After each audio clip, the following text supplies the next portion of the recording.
the chances are that if I say to most of you the date, April 19th, 1995, it's going to take a while before that rings a bell or means much of anything. But if I say to you Oklahoma City, those of you who have been around for a while know very well what that means. Well, our featured guest today has that date etched in his memory because he was there and has never been the same since. And I mean that in a good way, as we welcome Chris Fields onto the Big Impact to share his story. He joins us from Oklahoma. Chris, how are you, man? Good, Bill. Thank you for having me, and welcome to all the listeners and everything. And I'm honored to be on here with you. Well, we have this starting point for our conversation, which we could just dive right into what happened that day in Oklahoma City. We'll get to that here in a couple of moments, though. Okay. I'd like to back up a little bit before that and Okay. give folks an idea of your background and your, maybe as a little boy, your dreams of being a member of a fire department. Okay. Yeah. It's I was like a little kid, growing up and played all the little league sports, football, basketball, and baseball, and grew up, had a great, in a great little community and everything. And it's just weird. My best friend growing up, his dad was the preacher at our church, and he also happened to be the chaplain of the Oklahoma City Fire Department. So growing up, when I would stay the weekends with my friend, and we'd go with the preacher, what we always call him, just preach. We'd go with the preacher to visit the fire stations and go eat dinner with them and just hang out and play volleyball with them and all sorts of stuff. Uh, and our church that time had a large membership of a lot of the Oklahoma City firefighters went to our church. So several of them were like like we had a group called RA group for young boys, kind of like Boy Scouts, but it was in the church. And several of those were my sponsors in there. So I just kind of grew up around them, and being at the fire station and seeing the camaraderie they had. And I mean, even as a little kid, it was impressionable, to see how it was just like a second family. And then the things they got to go do, make a bad situation better for people, and the respect and stuff they had from the community appealed to me. So it was something I'd always thought, man, I would love to do this. Life went on. I went through high school, went to college a little bit, was working for my dad in the oil field back in 82, 83 when it was, booming here in Oklahoma, and was just looking for something different. And that just kind of hit me. I thought, man, you always wanted to be on the fire department, go for it. And I was fortunate enough to be hired for a class in 1985, hired with a class of 25 recruits out of like 3,000 applicants. So, I mean, it was just it was a blessing. And 2 weeks before I turned 21, July 12th, 1985, I started my career, started rookie school that day. Was there a time when the youngest, single digit age, Chris Fields, the light bulb went on and you said, this is my thing. This is what I want to do after being around those guys and being around the equipment and the fire station? Oh yeah, definitely. It was like I say, it was always in the back of my mind. I loved it. I was enamored with it. But it was something I just got away from thinking about it with school and everything. And it was just and playing sports. And then like I said, I just got to a point where I thought, okay, I'm just not, this isn't feeling right. I need to do something else. Like I said, I was working for my dad in the oil field for a little bit, and then he had a feed store in a small town. I was kind of doing that and thought, okay, I'm not doing this for 40 years. So I just I just thought, why don't I go do what I've always thought about and get on the fire department? And like I said, I was fortunate and blessed, and and it was when you're working for your dad, you make pretty good money. I made pretty good money working for him, and was living on my own, and took quite a financial hit when I back in 1985. I think I started out like at $7.50 an hour. I think I made $12,000 my first year on the fire department. Wow. So needless to say, I moved back in with my mom. I moved back home and until I got things going. But it was just the chance for a career, retirement, insurance, all those little things that that come with it. were just a bonus on top of what I think, man, is one of the greatest jobs in the world. It's one of those characteristics of being a first responder that we often overlook. They don't make very much money. And I mean, often asked whether it's a police officer or a firefighter or a paramedic, very often asked to go into life-threatening situations. And we think about the heroism and the bravery required to do that. And that's definitely true. We don't often think about the fact that this guy's only making $12,000 to do that, or in today's math, probably $40,000 to do that. And when I start to do that kind of math, man, that makes that situation even less appealing to go into. Yeah, and and like I say, the pay scale has definitely increased. I was making good money. I got a great retirement, but now now they probably start out around 35 or 40,000 a year, and nobody goes in these jobs to be millionaires. Right. And it's I used to work for there's some people that will complain, you sit around, you get paid pretty good money, but just sit. I used to work for an old major station officer, and every now and then you'd have a few people come up to the grocery store and kind of rag you and dog you. There's those people in every community, and but then they're the first ones to call you when they need help, but they want to dog you. But he just used to always tell them that our salary was based half our salaries for what we do, and the other half is for what we're willing to do. And man, I used to use that all the time. I'd say that's perfect. I'm paid half for what I probably actually do, but I'm also compensated for what I'm willing to do if the time arises. So that was always my go-to when people always try to say it. But nobody goes. I bet 95% of firefighters and police officers and EMS workers do other jobs on their days off. I mean, so if the money was that great, I'd have played golf every day on my day off. Well, we're glad that men and women like you aren't in it for the money, because we all know that the money's not what it should be. And at the same time, there are life-defining moments that you experience as part of the gig, as part of the job. We're going to build into what happened on April 19th and your experience there. But before that, were there any of those moments, not to that scale, that changed the entire world, but were there any moments like that where you weren't sure you're going to come out on the other side? Oh, definitely. I've had a few close calls. Had on a commercial fire alarm. Had a roof collapse on us one time, and fortunately it hit me and my officer. I've only had like 3 or 4 years on at the time, but the way the roof came down and hit it, kind of pushed me that way and pushed him the opposite direction. But all the debris fell in between us. So but it was I think I had a nail go through the top of my boot, through my foot, on that roof collapse. A flashover as we were walking out the door. I don't have it here. I've actually got a picture of me and this other guy. We're silhouetted in the door frame as this thing's rolling out the door. So there's some close calls, and and I always talk about the heavy traumatic calls. They're not always, as we'll talk about, like April 19th. They're throughout your whole career, because you take on other people's trauma when you make these calls.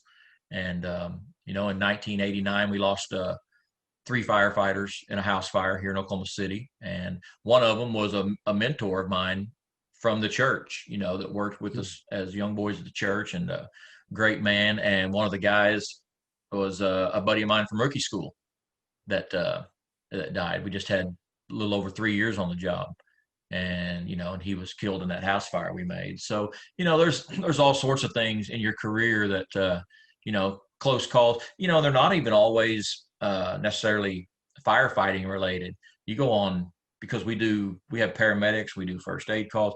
You go on some of these domestic calls and some of this, beatings and some of the stuff where the emotions are pretty intense, and we usually like to wait for our police officers to arrive to make it better. But so there's all sorts of little things where you get back, and after the adrenaline slows down, you take a deep breath and think, that was pretty close.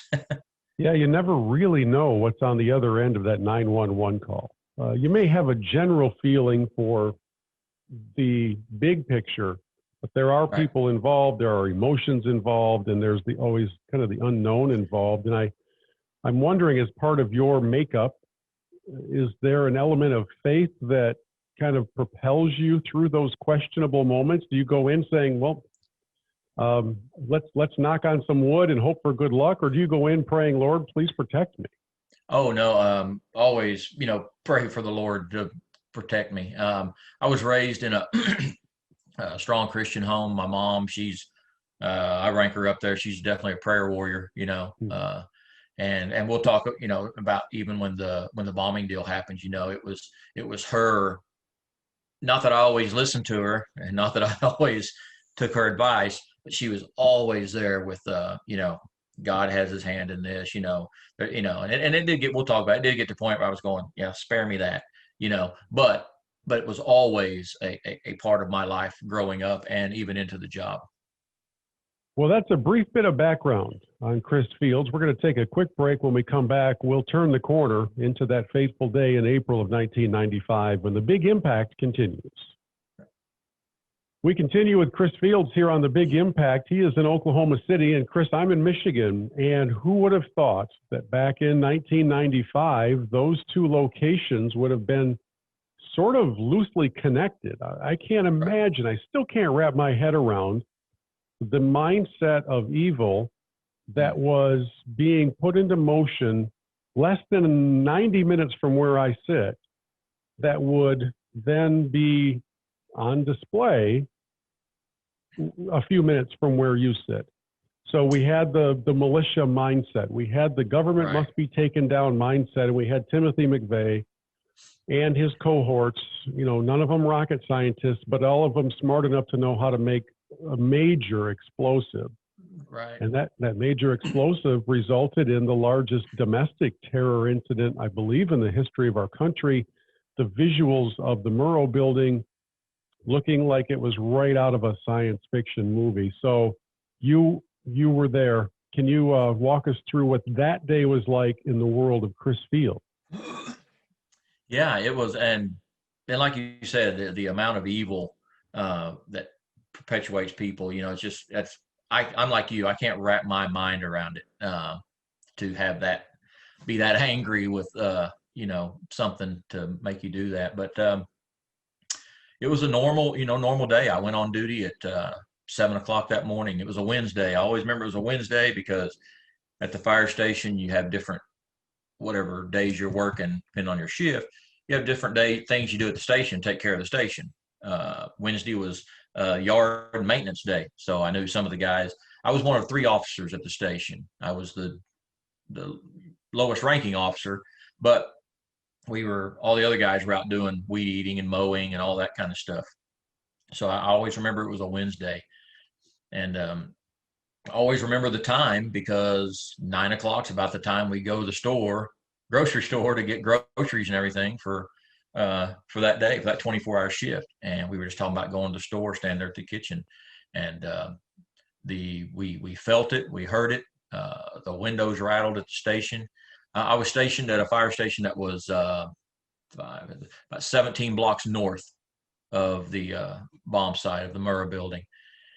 So first thing we did, we thought a train had derailed because we had a board and ice cream plant right next to the station, and which is a great place to work I was because they going to gave say, us lots of good stuff. let's just But take a brief time out and just think about that for a moment. Having an yeah, ice yeah, cream. Okay, go ahead. Back to the story. yeah, it was great. And so and they had, of course, a train yard part there, and so we thought maybe a train had derailed or something. And so we looked out, we went out the east door and looked, and there was nothing. And we looked back down south towards downtown Oklahoma City and just saw a large plume of black smoke. Uh, Knowing our location, where we were located, that we'd be dispatched on it. We knew it was big enough. We could just tell. So what we call self-dispatched. We all jumped on our rigs and headed that way before they even toned us out. And we were one of the first rigs to come in from the east side. Like headquarters was just like Station One, our headquarters. They were just like 3 blocks to the west of it, and they actually sustained some building damage from the bombing. And there's some other stations all close to downtown, of course. And it was probably 5 or 10 minutes into the incident before we saw the building for the first time, and because we set up a triage before we got to the building, and it was so once we got our assignment to go to the building, I still remember looking at it. I know we didn't just stand there and look, but it felt like you were just standing there with your jaw on the ground, just looking at this 9-story building pancaked down on top of each other, a third of the building missing.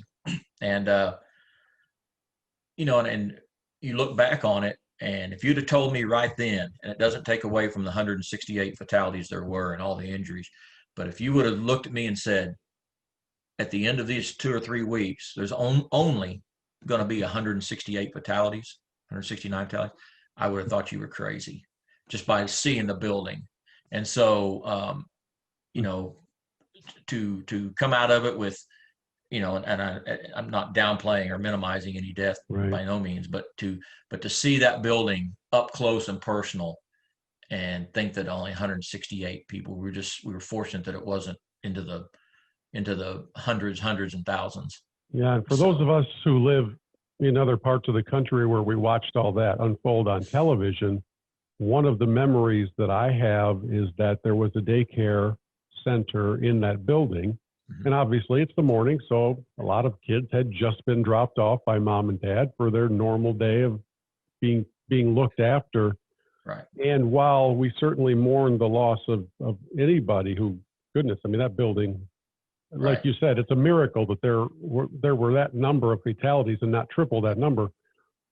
But when we started hearing about the daycare stuff, the anger level of the public, still not knowing what happened, but you knew it was not, it wasn't like a gas main blew up. The anger level of the public went through the roof. In those moments, in the moment of working, of setting up the triage, of doing what you do professionally, where do you put the emotions at that time? Where do you tuck them away for later? I think adrenaline takes over, so you're really not even experiencing those emotions. If you do, it's just for a split second. Even the anger, the sadness, the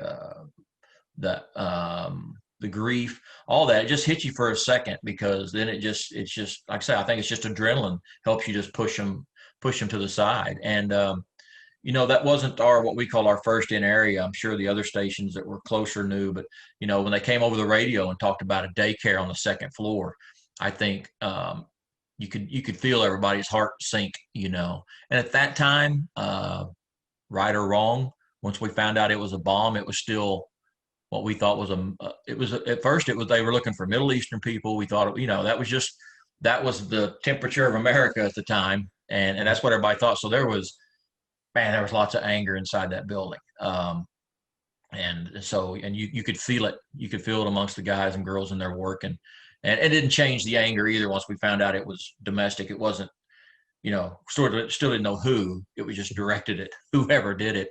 And, so it intensified everything a little bit, especially knowing that there was a daycare in there. And like I said, I think it's one of those deals where when the adrenaline takes over, you don't experience the emotions until you finally get a chance to stop for a second, take a deep breath and exhale. And that's when the anger, the sadness, the grief, and all that really, really hits you. Well, and one of the iconic photos to come out of all of that tragedy included you holding basically an infant, 1-year-old. How'd that come about? What was that moment like? Real quick, her name was Bailey Allman. She turned 1 year old the day before, on April 18th was her 1-year-old birthday. And it was, we were going, of course, we got an assignment from the incident commander. So we were walking to the south side of the building, and a gentleman, I didn't see him come out of a door, come around the corner. It was just like he appeared in front of me, and he said, "I have a critical infant." And when I always told the story, I always say this gentleman, and I didn't realize until I actually saw some other photos and got to meet the guy that he was a Oklahoma City police officer I mean, he had a hat on that said Oklahoma City Police. He had a T-shirt on. He had his gun on. I just don't remember any of that. And you know, in that time in 1995, police officers weren't near as trained in first aid like they are, you know, now. So he Okay. was looking for, you know, somebody. And after meeting and talking to him, his name's John Avery, and he said I was like the third person that he came up to while holding Bailey, and everybody else just kept directing him, you know, over here, go there, you know, take her here. And when he came up and said I have a critical infant, I just said, you know, here, I'll take her. And the first thing I did was check her for any signs of life, which I didn't find any. Her throat was full of concrete dust, and she had like a open skull fracture, and I couldn't get any signs of life. And um, I noticed across the street there was an ambulance parked over there, and so I walked over there to the ambulance, to the paramedic, and there was three people in the ambulance, one on the stretcher, one in the floor, and one up on a bench seat, and backboards with around it with three or four people. I mean, there's nowhere to put her. And so I just told him the same thing. I said, I have a critical infant here. And he said, well, hold on, let me get a blanket, because we're not gonna put that baby on the ground. And to kind of skip around here a little bit, that's when I didn't know until 11 o'clock that night that a photo had been taken. Then I didn't see it for the first time until the next day. But once I saw the photo, I knew exactly where I was standing, what I was doing, and I was waiting on that paramedic to get a blanket. And I was just looking down at her because I had a 2-year-old son at home at the time. So I Mm. knew she was close to, you know, the age of my own son. And I just thought, in my mind, I thought, you know, wow, somebody's world is getting ready to be turned upside down today, you know, and just thinking about that family and not knowing that same thought that I had was going to be had 160 something more times that day from other first responders dealing with what I was dealing with. Mine just happened to be caught on film, you know. So We are visiting with Chris Fields here on The Big Impact. And as Chris, as you walked us through the events of the Oklahoma City bombing on April 19th of 1995, one of the things you mentioned was, as you started to think through the impacted families, you realized that a lot of other first responders would be having those same thoughts. These are heavy thoughts. These are not, well, I hope somebody helps them out. I mean, you're not in this line of work if you don't care about people. You can't right. be in it any other way. And I love the fact that since that time, and after you retired in 2017, my understanding is you've really been pouring yourself into helping first responders deal with trauma and just kind of all of that stuff that gets pent up. It gets shoved inside in your line of work. Walk us through, if you would please, that transition when you decided, you know what, I'm hurting, so maybe some others are hurting too. I'm going to help them. The time I made that decision is what I'm hoping to keep other first responders from getting to. You know, I waited until the wheels had fallen completely off, and and my story's not unique. And but when I got to that point, Bill, where I had done so much damage to my family and friends. I'm talking, you know, extramarital affair. I separated from my wife for 16 months, 17 months. Uh, the people that were trying to help me, reaching out, those were the ones I was, you know, pushing away. And, you know, of course, angry with, brought up, you know, as a Christian, like I said, in faith, but angry with God because, you know, I'm listening to my mom say, you know, Chris, there was a reason it was you. There was a reason, you know, and I'm going, okay, well, I want to know. I'm 40-something-year-old man living over here in a one-bedroom apartment, humiliating. I mean, you know, and I was diagnosed with PTSD and anxiety, but you know, that doesn't make you make those decisions. Those were made. I made those decisions to do what I did. But you do get to a point to where you don't care about the repercussions anymore because you've done so much damage. You think, what the heck, you know? And I got to that point where I'd done so much damage with family and friends that I thought, you know, if I'm not here anymore, they can start from scratch. They can start over. And And by this time, it wasn't even effects from the career. It was now what was killing me or eating me up was the stuff I'd done to my family and friends. And so I thought I could, I'd made enough calls on accidental overdoses and those kind of things. I thought I could take my, Xanax that I was getting from my doctor buddy prescription wise, take enough of those with enough alcohol. And if I didn't wake up, people could reset and go on down the road. Well, I did wake up the next morning and had a bad panic attack that night before. And that's when I finally, took what I thought would be enough and woke up the next morning. And it was just it felt like right then there was a weight lifted off of me. And I don't know why. But I just called my wife and said, "Hey, I want to come home." And she said, "Come on." And that was the moment I thought, okay, this is going to be okay. Because I thought if she has enough grace and God's given her enough grace to forgive me, that there's pretty much not anything we can't get through. So, and it wasn't easy. I went away for some treatment to a treatment facility for PTSD. No, I didn't have a substance abuse problem, but that usually coincides with, a lot of traumatic stuff and PTSD. And so once I got back from there, I was just, once I went back to the station, I was totally open about where I'd been, what I'd done, what I'd gone through. And so it was just by chance of a guy I had met at the facility, a friend of a friend. We started talking and I got into telling my story just at a small, really small gathering at first. And I had some positive feedback. I had some impact on some people. And so it's just kind of what I've been doing ever since. And, my message is that I try to tell them that these emotions and these feelings that you're having are perfectly normal. I think that's where we get, especially I was hired in 1985. That was, sports, it didn't matter, suck it up era. If you're going to be hurt, well, somebody will take your spot. And same thing in the fire service. I was brought up on the fire department by some old smoke eaters. And it's not to say they weren't empathetic and they didn't, but it's just how they were taught. It's a generational thing. It was just passed on. That's just the way it was. And like I said, once I went to get help and thought, okay, if I can get this bombing issue that eats me up with these bouts of depression and anxiety and isolation, I'll be good. Well, as soon as what I learned first was it wasn't just the Oklahoma City bombing. It was because by this time it's 10 years later when I'm doing all this. By that time it's a 20-something year career of stuff that I've built up and pushed down, pushed away. Yeah. And like I said, I always tell them it doesn't take a big national traumatic event, to the trauma. It's traumatic because we take on other people's trauma. You make an auto accident with a 16-year-old kid that's killed, and the parents show up on the scene while you're still trying to, and you can't do anything because you're waiting on the ME to get there to make it official, and then you can cut them out of the car so it's just, just stuff like that you deal with some places on a daily basis.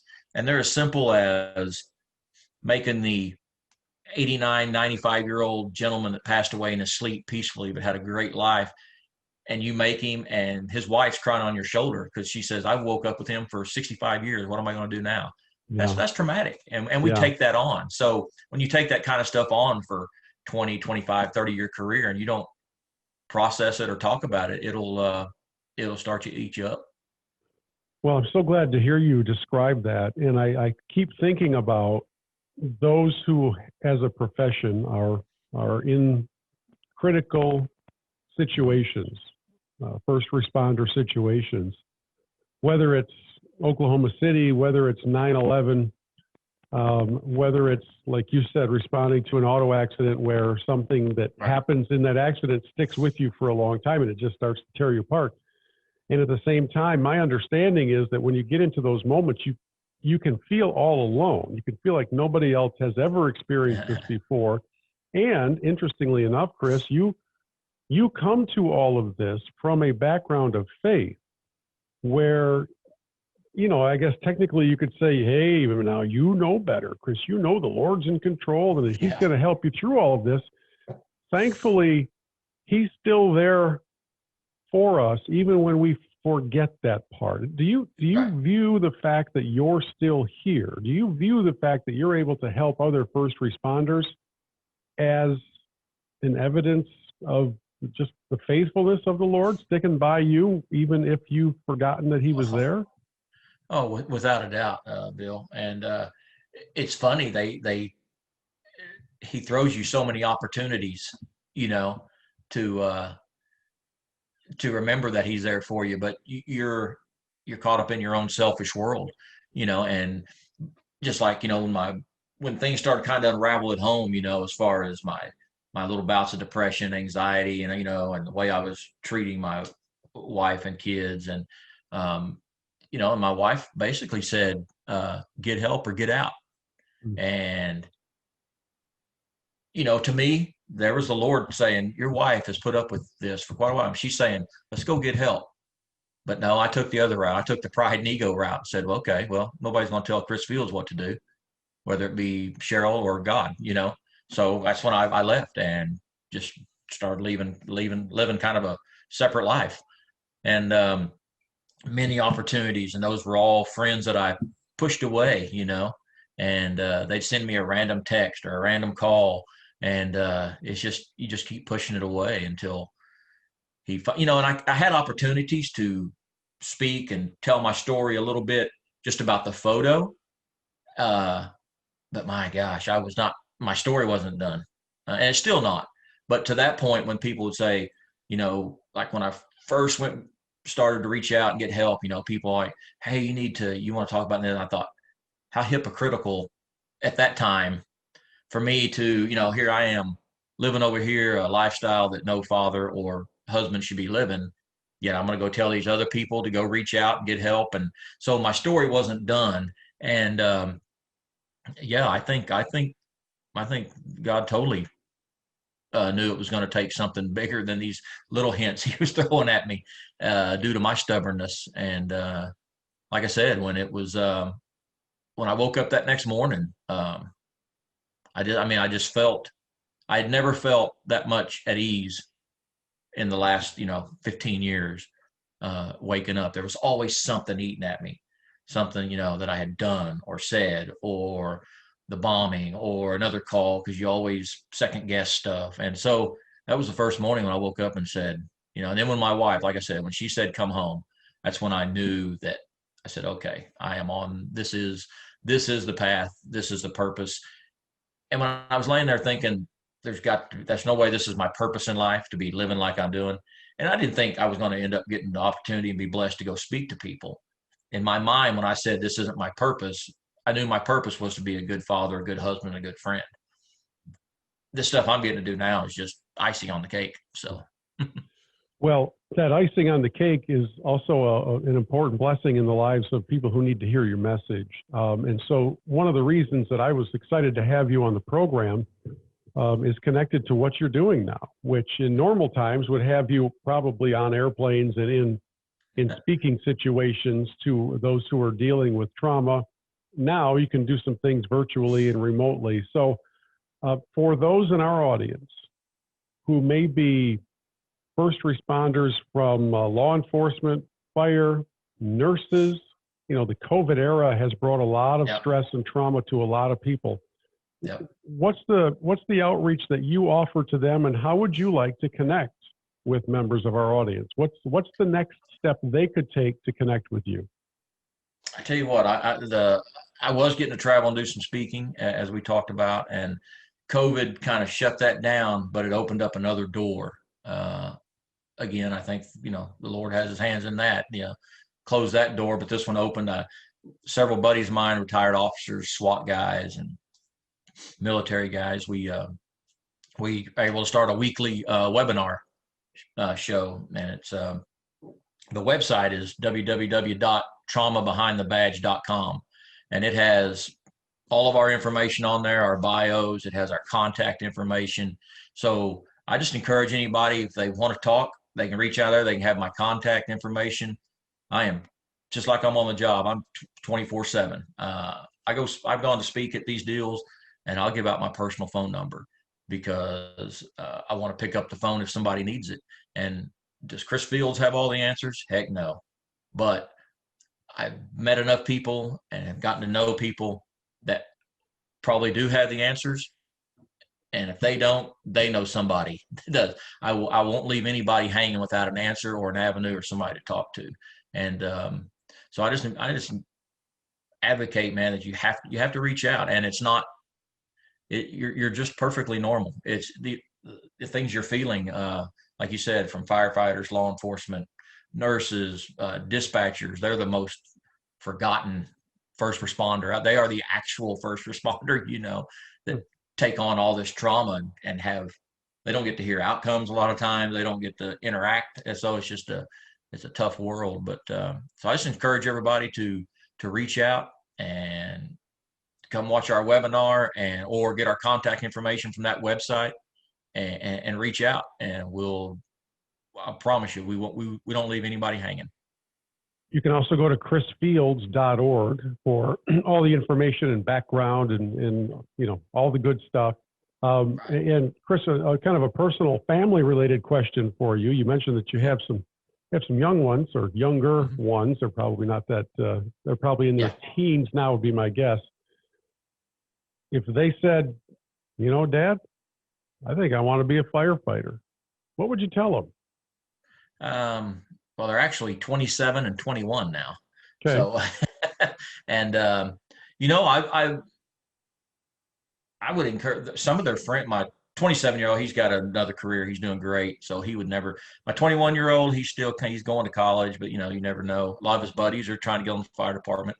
And, I probably tell them when I go speak to rookie, I get to go speak to Oklahoma City's rookie class every time they start one now. They have a mental health day.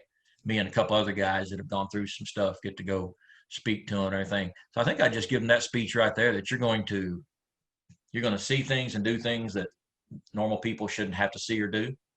And your reaction to it, and I can name off every emotion you're going to feel because I felt them, and tell them that that's perfectly normal. But if it gets to where it's affecting your daily life, those emotions, then you need to reach out and talk to somebody. And that's what I tell some of my 21-year-old son. He's got a buddy that's getting ready to get hired. And that's what I told him. I said, you're going to make these type of calls from as simple to as traumatic as you can think of. And they're all going to play a role in developing who you are over your career.